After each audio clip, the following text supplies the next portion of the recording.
There was a girl whose name was Helen. उसकी आदत थी भाग जाने की। तो एक बार वो अपनी कब्र से भी भाग गई। She ran away from her coffin. So we said, Helena, कर से फरार. Don't make a sense out of it. It's nonsense. There was a boy called Bemji. He always had some problem with him. So we always used to say, Bemji के sir पे 12 बजे रहते हैं. Bemji का sir 12. एक आदमी था जिसका नाम था बाबूलाल. वो गया इंडिया. कुछ लोग कहते हैं थैला लेके, कुछ कहते हैं तेल. मुझे लगता है तेल लेने गया तो ज्यादा अच्छा है. बाबूलाल गया इंडिया तेल लेने. जब भी लोग बैठते हो, किस्से सुनाते हो, कहानियां सुनाते हो, ठीक है. जो लंबे किस्से होते हैं उनको कसीदे सुनाया जाता है. कसीदे जो सुनाए. एक बार लालू यादव ने अपनी बेटी मीजा भारती से पूछा कि तुमने ऐसा काम क्यों किया. तो मीजा भारती ने जवाब दिया कि हम सब कुछ कर सकते हैं क्योंकि ज्यादा ना बोलिए, बिकॉज ना पापा असी सब Bihari.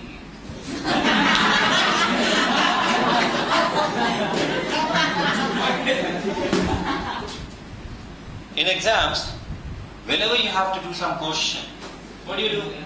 If the examiner is sitting along with you, तो किसी से पूछते हो, जैसे इशारा होता है.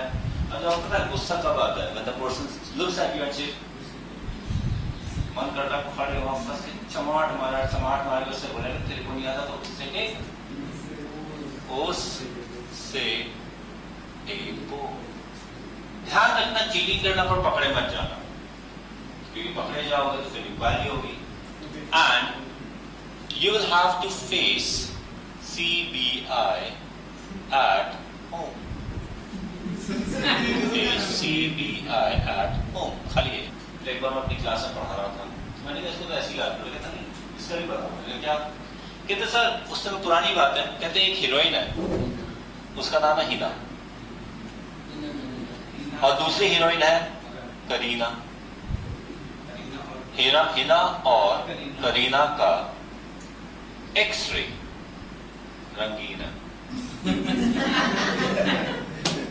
मतलब कि हीरोइन तो रंगीन है, क्योंकि एक्सरे भी रंगीन है.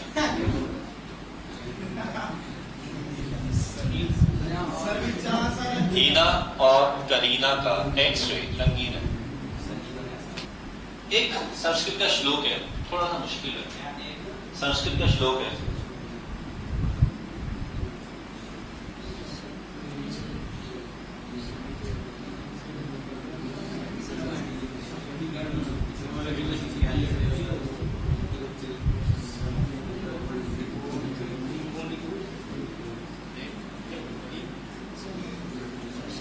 इसका मतलब यह है कि अपनी शक्ति का प्रयोग छोटे जनों पे नहीं करना चाहिए.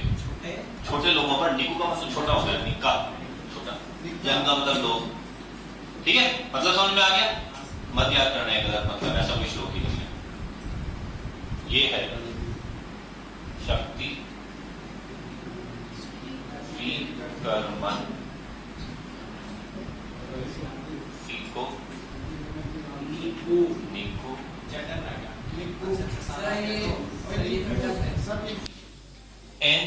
NS2 N-1 D0 to 1 N-2 F1. in fact 0 भी नहीं, चलो 0 ले लेते हैं. 0 to 14. क्या? 0. I should put it 1. So these happen to be the F block element, and this happens to be the general configuration of F block elements. This periodic table consists of groups and periods. These vertical columns, they are called groups, whereas these horizontal rows are called periods. In this periodic table that we have 18 groups. So we have groups in this direction and we have periods here. There are two types of numbering of the groups and the periods. The first type of numbering happens to be, we talk about as Mendeleev's numbering of the groups and the periods. Come in. Mendeleev's numbering of the periods and the groups. Period numbering, of course it has to be the same. 1, 2, 3, 4, 5, 6, 7. Now this represents the outermost shell. If you have the outermost shell as 7, then in that case it will be the 7th period. Whereas, when you talk about the groups, like in Mendeleev, he said this to be the group 1A. This is the group 1A. This is the group 2A. This is the group 3A, 4A, 5A, 6A, 7A, and this is called the 0 group. It happens to be that there are two groups which have the similar properties. Now this group was called the group 3B. This is 4B, 5B, 6B, 7B. This one, these three together were put in 8. This is called the 8th group. This one was referred to as 1B and this one was referred to as 2B. We have just got the A and the B group. Be very clear, when Mendeleev classified the elements, he classified the elements according to their valencies, their combining power. And he found that this as well as this, these two groups have the most dominant valency as valency 1. But if you talk about other similarities, the similarity rests here itself. इससे कोई similarities नहीं है. These happen to be very unreactive elements, whereas these are the most reactive elements. These are extremely reducing, these are extremely reactive, they cannot be found normally in the state, normally in the free state, whereas these elements are extremely easy to find in the free state. You get simple gold. Gold, elemental gold is found in nature. So, these two elements, apart from having the same valency, they don't have any other property similar. That is why these elements were placed in A and the B group. Is it okay? So this is the B group, the entire B group, and this is the A group. Okay? And be very clear, in Mendeleev's classification, the biggest advantage happens to be that if you know the group number, you even know the maximum valency. Okay? The Mendeleev's classification gives you the valency as well. So that's easy to do. But when we talk about the modern classification, the modern periodic table, the modern periodic table differs from Mendeleev's periodic table in this particular aspect, that in the case of modern periodic table, we just have the numbering from 1 to 18. That's 1, 2, 3, 4, 5, 6, 7, 8, 9, 10, 11, 12, 13, 14, 15, 16, 17, 18. That is numbering in the modern periodic table. Whenever we have to study the properties in the periodic table, we talk about it in a particular way. There are two terms which are used. We say something called across the period, and we call down the group. Across the period and down the group. When we say something across the period, it always means moving left to right in a period. This way. That is what is termed as across the period. And when we say down the group, it is very much obvious that we are talking about from top to bottom in a group. That is what we call as down the group. Periodic properties. First of all, we have to understand what is meant by the term called periodic properties. The properties which repeat themselves after a period, they are called periodic properties. And the word is the properties which repeat after a period. The properties such as atomic number, atomic mass, density. These properties are not periodic properties. They don't repeat. Atomic number repeat करता है, atomic number तो बढ़ता ही चला जाता है. Atomic mass repeat करता है, वो भी बढ़ता चला जाता है. Density repeat करती है, नहीं. How come they can be periodic properties? We are just to deal with 5 periodic properties. The very first property is called ionization energy. The very first property is called ionization energy. The second property is called electron affinity, which now is termed as electron gain enthalpy. Then we have electronegativity. Then we can even have electropositivity. There are terms. ये क्या है वो हम अभी study करेंगे. Electropositivity. And there happens to be one more term that is called atomic and ionic sizes. So these are the periodic properties.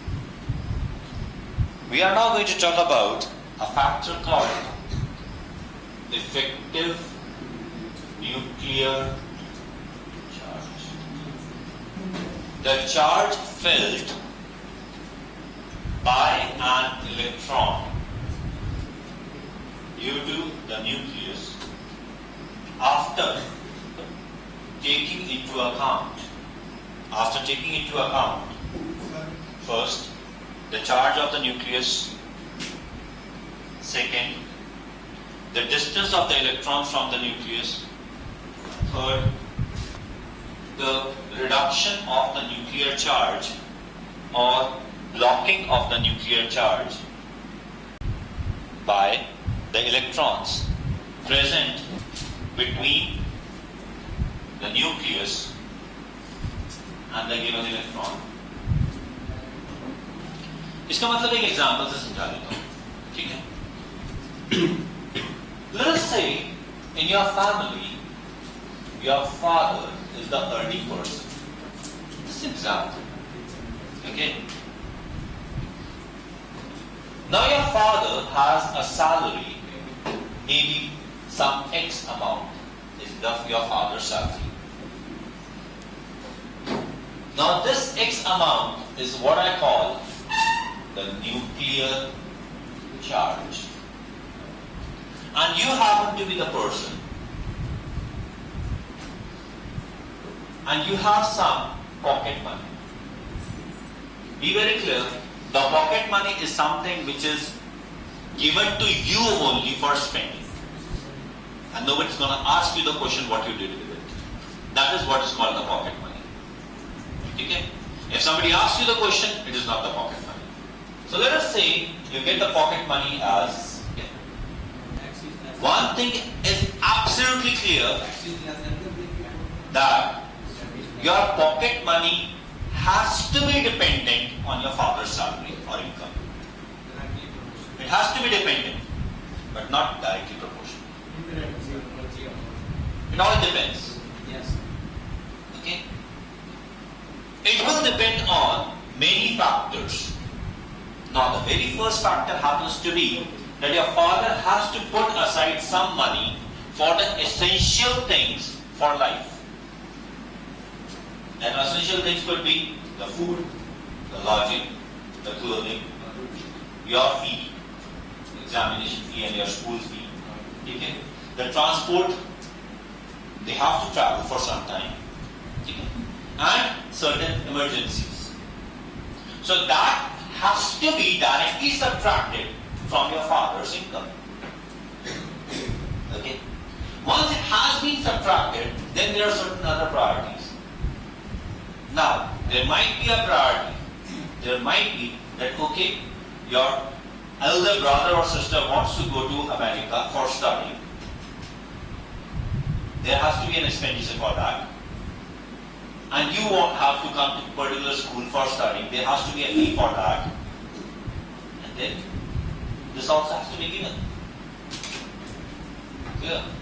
And last but not the least, you could be 4 or 5 brothers and sisters. If you are alone, very nice. If you happen to be 2, then in that case there would be a problem. If there is going to be 3, then obviously the other people also are going to eat up in your share. What you get after all these deductions is your pocket money, which you can call the effective salary of your father for you. In the same manner, when we talk about the charge felt by an electron, let us say we have this particular nucleus. Now the charge of the nucleus will be Z into E. I believe we have already used this term. Z into E. Z is the atomic number, E is the charge of the proton. So this is going to be the overall nuclear charge. Now if this happens to be an electron, obviously the most important factor is how much is the nuclear charge. More the nuclear charge is going to be, more is going to be the charge which is felt by this electron. Further, the next very important part is how far is this electron from the nucleus. Farther it becomes, lesser will be the charge felt by it. Further, how many electrons are present in between? That is, what are the various responsibilities of your father? As the responsibility will keep on increasing, the money left for your pocket money is going to decrease. Isn't it? Clear? So, more are the electrons in between you and the nucleus, between the electron that you are talking about and the nucleus, lesser would become the effective nuclear charge. Is that clear? Any doubts with that? So now, are you clear with the definition what the effective nuclear charge is? You may simply call it the effective salary of your father. Is that clear? So that is how we define the effective nuclear charge. Okay. Now, to explain the effect of the effective nuclear charge, we take another example. Okay. Let's say we talk about the bonfire. A bonfire requires wood, and what we do is we put the wood also in your bags. Now this is your share for the bonfire, and it's your wish whenever you want to have the bonfire. हम नहीं बोलेंगे, जिसका जब मन आता है अपनी लकड़ियां उठाओ, लगाओ, जलाओ, बैठो, नाचो, गाओ एंड गेट लॉस्ट, हमें बंद बोलो। जिस दिन तुम्हें चाहिए, तुम्हारे इतने दिन का ट्रिप है, आपको जिस दिन बैठना बैठ सकते। Now, what happens is that we reach a particular place, ठंड हो रही है, and suddenly जतिन साहब का मन करता है कि चल छोड़ यार, आगे का क्या बचा के रखना है इन लकड़ियों को, बोझ भी बढ़ रहा है, let me have the bonfire to itself. So what he does, he takes that wood, puts it in a heap, ignites it, and it sits there. Sahibpreet ji खिड़कियों से देखते हैं, and he feels. Sahibpreet Singh sees that, and he says, okay, weather is fine, or let's do it. So he comes and says, Jatin, and Jatin is very much possessive about it. You know, यहाँ पे बैठता है, this wood belongs to me, so warmth of this wood belongs to me. If you want the warmth here, get your own wood. So I didn't get a ठीक है, मेरे पास ही पड़ी है, डालता है, बैठ जाता है. And now be very clear. warmth, देखो एक बात ध्यान रखना कि कोई एक व्यक्ति पूरे वुड की warmth को कवर तो कर नहीं सकता. Yes, sir. So when there are two people, each gets the same warmth, which is greater than what this person was earlier getting. Yes, sir. So this bonfire becomes even more lucrative. Yes, sir. Nice. You get more of the warmth. A few people more see that, and they want to say, okay, fine, we want to also share it. And वो भी आते हैं, लकड़ी डालते हैं, and they want to sit in and you say, hey, सबसे पास वाली जगह बुक हो चुकी है, हम सबसे पहले आए थे, आपको बैठना हमारे पीछे बैठो. You cannot come in this particular circle. That person says, okay, fine, the fire is strong enough. Even if I sit a little farther away, I'm also going to get enough of the warmth. So another circle forms. Now, as the people come in, they keep on putting the wood. The circle keeps on growing. एक circle में कितने लोग पास करते करते बढ़ते चले जाएंगे, ठीक है? And then we can have some concentric circles. Now, as it increases, the person sitting at the last will be feeling the least warmth. The person nearest will be having the highest warmth. Now, the person sitting at the last, let us say we have these, this is the bonfire, these are the circles. And there is a person sitting out here, and this happens to be another circle. Now what are the factors which are affecting the warmth being achieved by this particular person? Obviously, the very first thing that is going to affect the warmth is how much wood is there in the bonfire. That's the very first factor. The second, the distance. And third, how many people are in between the fire and the person. Because more are the people here, they are going to block the heat. Clear? And be very, very clear, even the person sitting alongside you also puts a bit of shade. He also blocks some warmth. But of course, this person, the amount of the warmth it blocks is going to be very small as compared to the person sitting in front of you. And be very clear, the maximum warmth, the maximum heat would be blocked by the person who is nearest to the bonfire, not nearest to you. Okay? Is it okay? Now, the person sitting behind you is not going to affect the warmth at all. Is that clear? Clear? So what we understood, the warmth felt by this person, first of all, it's going to depend on the wood in the bonfire. Second, it's going to depend on the number of people in between the person and the bonfire. And third, it is also going to depend on the distance between the bonfire and the person. Is it okay? The amount of wood in the bonfire is the nuclear charge. The distance is, of course, the radius. And the number of people in between you or alongside you is what we call as the various electrons. And this factor is called shielding or because these people are acting as a shield or screen between you and the bonfire.